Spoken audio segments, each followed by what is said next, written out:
Hello students, welcome to EPG Pathshala. I am Dr. Anupama, Professor at Department of Economics, Punjabi University, Patiala. I am here talking on behalf of Dr. Falendra Kumar Sudan, Professor, Department of Economics, University of Jammu.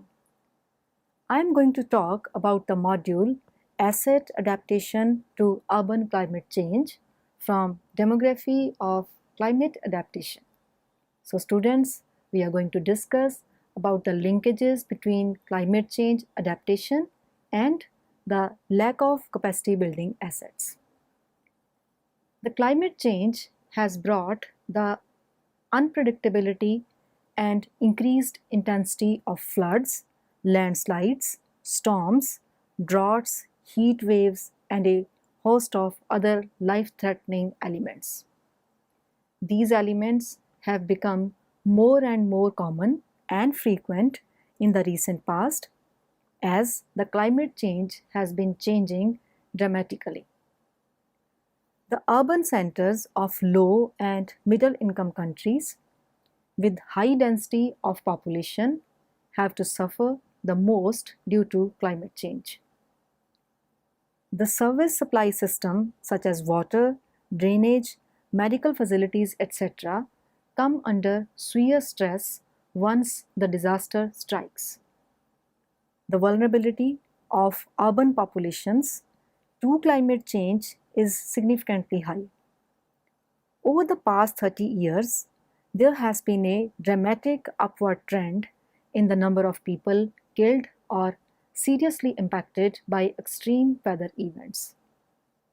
Within these densely populated cities, it is the poor who has to suffer the most. Various factors are primarily responsible for increasing socio-economic vulnerability among these masses. These include poverty, limiting individual household and community investments, and exclusion, limiting public investments and services.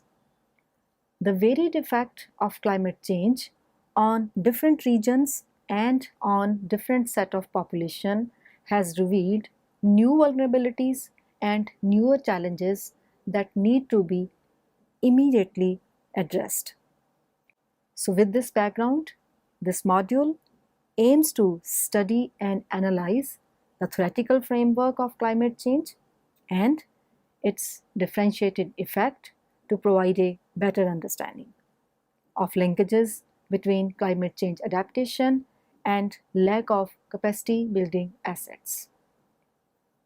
To bring out the associated problems and limitations as far as successful adaptation techniques are concerned. It aims to provide operational guidelines as well. Let us discuss the current approaches to climate change. Earlier, the world didn't consider climate change to be a potent threat. The reason being, nobody was actually willing to accept it as a proven fact.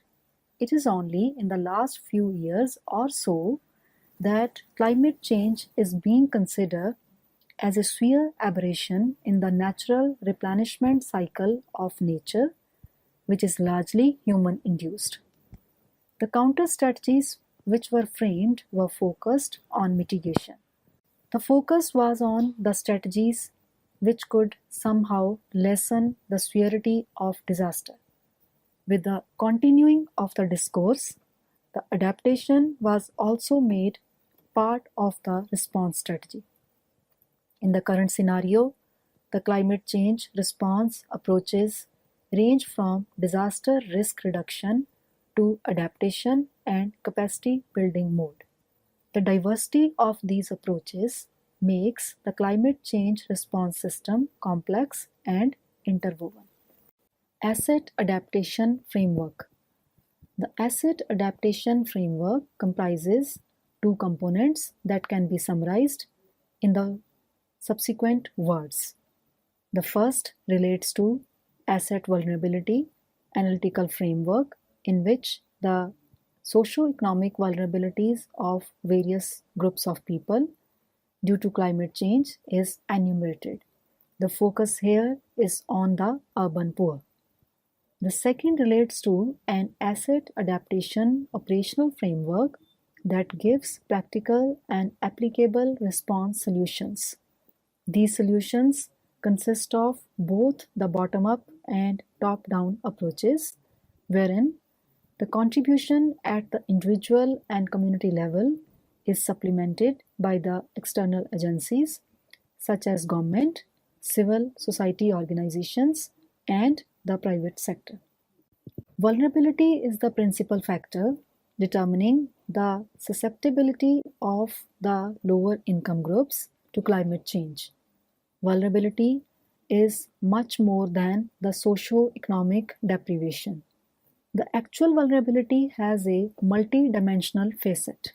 According to Moser, 1998, vulnerability is insecurity in the well-being of individuals, households, and communities, including sensitivity to change. Vulnerability can be understood in terms of lack of resilience to changes and their own welfare. These can be environmental, economic, social, and political, and they can take the form of sudden shocks, long-term trends, or seasonal cycles. Such changes usually bring increasing risk and uncertainty. In the context of climate change, there is need to understand the distinction between vulnerability and capacity or capability. A group of people at the time of climatic disaster might be vulnerable but not always incapable. What it means is that the victims are not actually helpless victims. Their effective response can vary from group to group or at individual level. But they do have a response capability. One can surely state that these responses get influenced by the effects of climate-induced disaster once it strikes. These factors range from the physical ones, such as loss of housing structure, diminished scope of securing livelihood means in future, or damage to income-earning assets, to the emotional ones, such as aftershock due to loss of life and sheer trauma and a sense of exclusion both at physical and social level. The vulnerability offers a unique set of possibilities in case of urban poor, since the range of these vulnerabilities is quite wide. The urban population, especially the urban poor, constantly lives under the overlapping risk and hazardous conditions that are exhibited by the environmental disaster and socio-political and economic hardships. The urban poor actually weighs his asset-based response in the terms of the cost-benefit analysis and aims at obtaining the assets which not only prove to be of securing subsistence in the prevailing conditions, but offer a reliable support in future as well.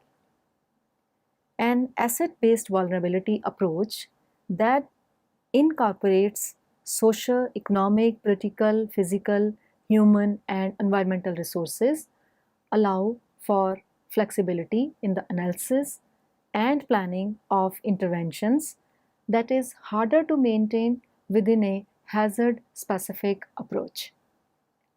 Once we identify assets as one of the main determinants of response strategy against climate-induced disaster, we also need to discuss the nature of these assets to combat the vulnerability issue.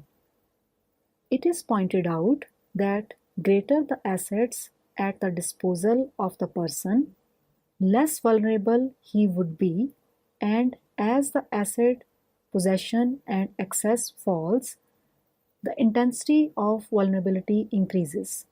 Therefore, it becomes useful to define assets as well as to identify those of particular importance in the context of climate change.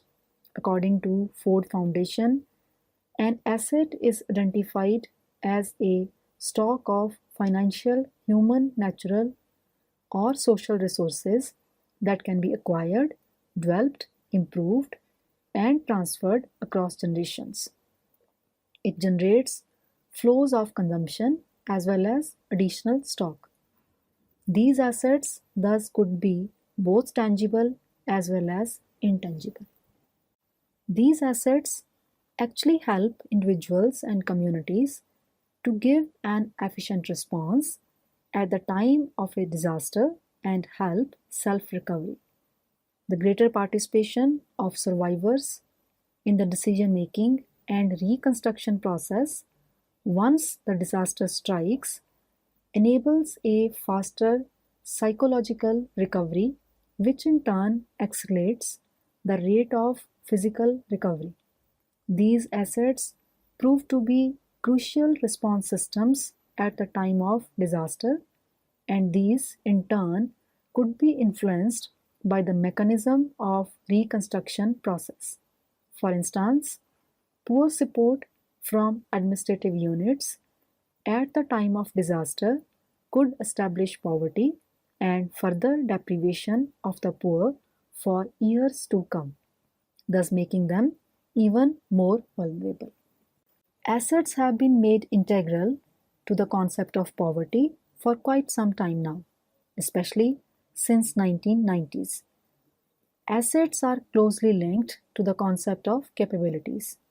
According to Babington, assets are not simply resources that people use to build livelihoods. They give them the capability to be and act. As such, according to Sain, assets are identified as the basis of agents' power to act, to reproduce, challenge, or change the rules that govern the control, use, and transformation of resources. In order to counter the extent of vulnerability and susceptibility of the urban poor and the low-income households, the asset creation is a potent tool. This asset-based framework includes a concern for long-term accumulation strategies. The asset-based profile of each household differs, and so does their adaptation and mitigation potential. Moreover, the access and possession of assets determine as to how these households would interact with the government and administrative machinery. There are three basic underlying principles related to asset-based climate change response. These are: number one, any process that relates to the acquiring or transferring assets does not take place in vacuum, such as exogenous factor like government established institutions such as local norms and legal framework, and other private groups such as NGOs and individuals have a great influence in building up the asset base.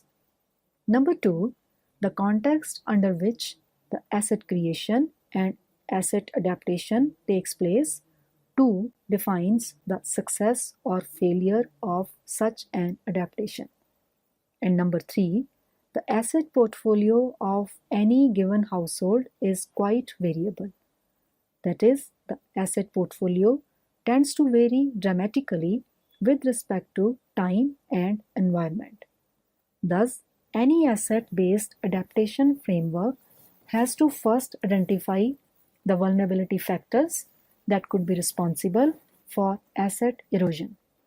Once these factors have been identified, one can talk about the connection between the two and then come up with the strategies which the households and communities can use to resist or recover from the negative effects of climate change. Now we can examine asset vulnerability analytical framework. Urban poor are quite vulnerable because of the lack of assets. The climate change induced disaster actually magnifies their vulnerability. The effects could be both direct, such as floods, landslides, etc., Or these can also be indirect, such as unavailability of drinking water, electricity, health facilities, etc. during and post-disaster period. One of the major effects is the shortage of food supplies and escalating prices, that is, inflation. Vulnerability is linked with variations in extent of hazards and the coping ability of the masses. A household that has a greater access to the physical assets and well-maintained infrastructure is bound to fare better in the face of the disaster. Moreover, the tendency on the part of the individuals to participate in the mitigation process also becomes very important. A community that comes together to build up an efficient and firm household structure can reduce the extent of its climate vulnerability. The ownership rights of the individuals over the assets under their possession becomes crucial. For instance, tenants are often less interested to participate in any of such building process, especially if their stay is temporary. For example, as seasonal migrants. The coping and adaptive strategies for climate change also depend on the gender of the people getting exposed. Men and women are affected differently by the climate-induced disasters because of the difference in the nature of exposure to hazards and their coping strategies. The demographic profile is yet another factor that needs to be taken into account. The dependent population consisting of older people and children is obviously more vulnerable. The health status of individuals, regardless of their age, is also a decisive factor determining the vulnerability status of an individual. To systematize the broad range of vulnerability and unpack these generalizations, it is useful to identify different aspects or types of vulnerability to climate change in terms of four interrelated phases. Long-term resilience. The first phase is the identification of the population that is most vulnerable and susceptible to the direct and indirect effects of climate change. The riskiest lot under this category is the poor people living in the unsafe urban regions. Because of low income, urban poor have to settle in places that are deemed unfit or unsafe to reside in. Usually, these places are located at the hill slopes, which are prone to landslides due to deforestation, or along the coastal regions, which are prone to frequent floods. What is stranger is that these regions are vulnerable not so much because of the climatic hazards, but more due to the lack of sound infrastructure and basic amenities. The policy paralysis on the government side and government apathy is one of the major reasons for such an insecure environment. Pre-disaster damage limitation. Identifying the vulnerable group and providing them the rescue options before a disaster strikes is the cornerstone of this phase. Generally, the higher income groups are less vulnerable to disasters due to their better access to physical and financial assets. It is the low income group that is more likely to suffer loss of human life and property. Although everyone needs an emergency preparedness measure, but it becomes more relevant in case of poor. There has to be a credible system in place that can inform the most vulnerable strata of population about the impending disaster. The reliability of such information is must. This can go a long way in allowing the risk reduction actions to take place, which involves identification of known safer locations and provision of transportation to assist them to move. The effectiveness of disaster preparedness depends on the level of trust and cohesion that the community has. The community's social capital depends on a host of factors including length of time in the settlement, pattern of occupation including tenure, and state infrastructure delivery mechanism. The demographic profile of the community, such as gender, age, literacy level, skills, etc., all become major factors in determining the scope and extent of capable response. A simple example could be of women who, at the time of a disaster, such as floods, are the last to move or escape because the social and community norms bound them to their children, whom they are supposed to take care of. Now let us discuss about the immediate post-disaster responses.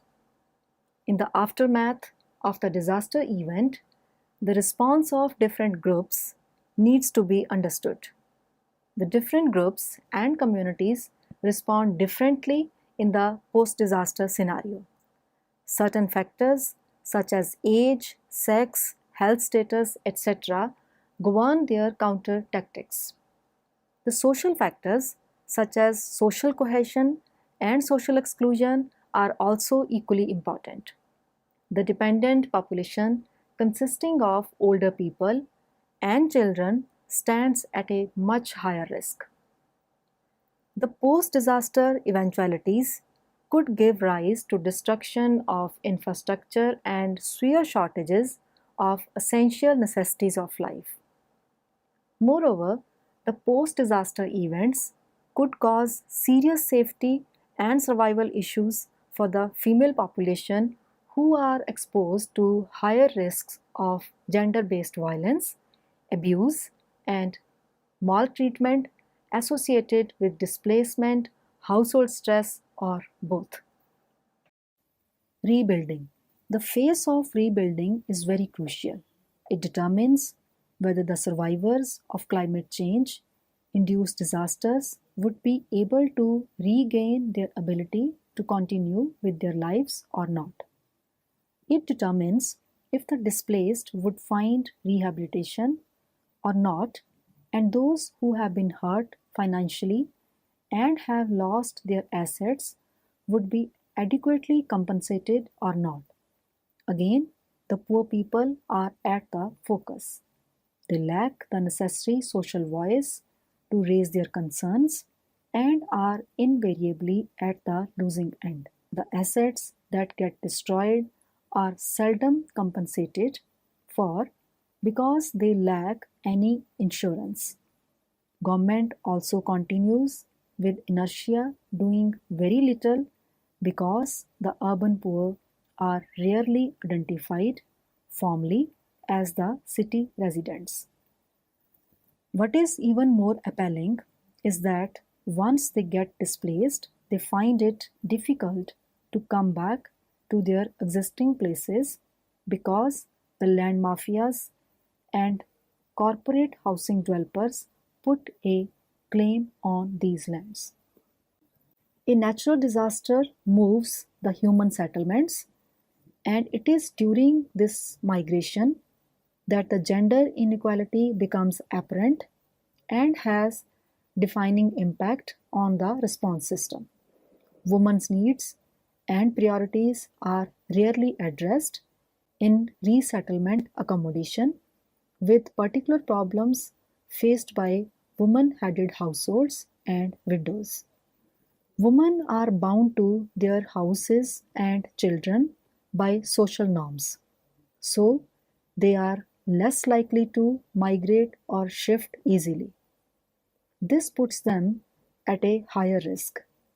Even after the hazard has passed, they lack the social and economic capacity to secure livelihood avenues for themselves in terms of safer housing, personal security, land rights, employment, job training, decision-making power, mobility, autonomy, and a voice in the reconstruction process. The children who witness the climatic disaster get traumatized.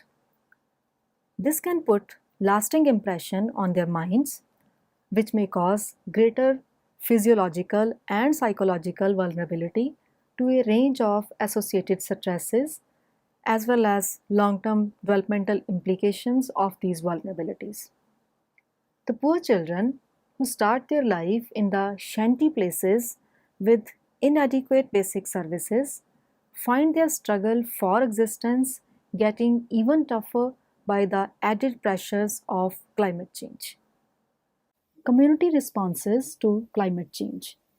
The government and administrative machinery are the chief components of determining the capacity of citizens to combat climate change.